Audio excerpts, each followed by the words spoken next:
زلیخا نے جب حضرت یوسف علیہ السلام کو گناہ کی دعوت دی تو حضرت یوسف علیہ السلام اسی جگہ ٹھہرے نہیں رہے، اس جگہ سے نکلے، حالانکہ دیکھ رہے ہیں کہ سامنے دروازے ہیں اور وہ مقفل ہیں، بند ہیں، لیکن پھر بھی معصیت کے مقام سے نکلنا یہ تمہارا اور میرا کام ہے، ہمارا کام ہے، گناہوں سے بچا دینا اللہ کا کام ہے۔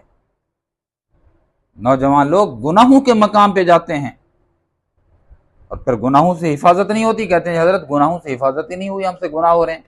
بھائی معصیت کے مقام سے نکلے کہاں ہو تم تو دوڑ دوڑ کر انہی مقامات پر جاتے ہو جہاں گناہوں کی نحوست ہوتی ہے۔ حضرت یوسف علیہ السلام نے دو کام کیے گناہوں سے بچنے کے لیے۔ ایک کام تو یہ کیا کہ آپ وہاں سے فوراً دوڑ لگائی،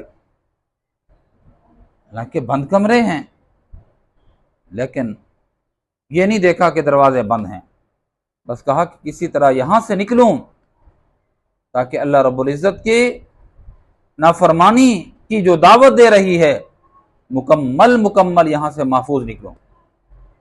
ایک کام تو یہ کیا، کیا کہ جہاں گناہ ہے، گناہ کی دعوت ہے، وہاں سے بھاگے، وہاں سے نکلے۔ اور دوسرا کیا تھا؟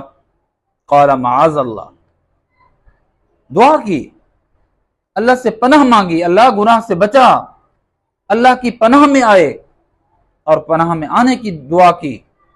تو یہ دو کام جو بندہ کرے اللہ اس کی حفاظت فرمائیں گے۔ ایک کیا کہ جہاں معصیت کی طرف دعوت دی جا رہی ہو، معصیت ہو، اس مقام کو چھوڑے، فی الفور چھوڑو۔ اور دوسرا یہ ہے کہ اللہ رب العزت سے پناہ مانگو، اللہ گناہ سے بچا، تو مجھے اپنی عام شام میں لیا، اپنے حفاظت کے حصار اور قلعہ میں لیا، اللہ حفاظت فرما دیں گے۔